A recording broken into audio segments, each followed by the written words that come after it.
রাজশাহী বিশ্ববিদ্যালয়ের প্রধান ফটকের সামনে অবস্থান নিয়ে রাজশাহী ঢাকা মহাসড়ক অবরোধ করে বিক্ষোভ কর্মসূচি পালন করছেন আন্দোলনকারী শিক্ষার্থীরা।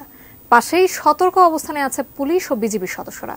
বিশ্ববিদ্যালয়ের প্রধান ফটক থেকে জানিয়েছেন আমাদের সহকর্মী বুলবুল হাবিব।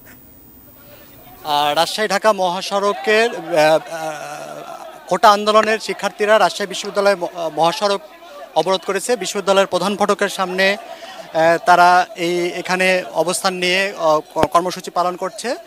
পুনে 3টার দিক থেকে তারা আসলে এখানে অবস্থান নিয়েছে এবং তারা কোটা সংস্কারের যে দাবি এবং সারা দেশে যে পুলিশের যে হামলা তাদের উপরে হয়েছে সেই কথাগুলো বলছে, তারা সেটার প্রতিবাদ জানাচ্ছে। এবং এখানে আমরা দেখেছি যে পুলিশের বাহিনী রয়েছেন বা আইনশৃঙ্খলা বাহিনীর সদস্য, বিজিবি সহ তারা এসে আসলে কোটা আন্দোলনকারীদেরকে বোঝানোর চেষ্টা করছেন যে আপনারা আসলে এই আন্দোলন থেকে মানে সরে যাওয়ার জন্য।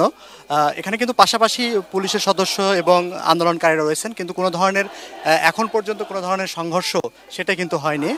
এখন পর্যন্ত আসলে বিজিবি পুলিশ সদস্য তারা গেটের প্রধান ফটকের সামনে অবস্থান করেছে, কিন্তু শিক্ষার্থীরা ক্যাম্পাসের মধ্যে ঢুকতে চাইলে আসলে কোনো শিক্ষার্থীকেই আইনশৃঙ্খলা বাহিনীর সদস্যরা ক্যাম্পাসে ঢুকতে দিচ্ছেন না। এবং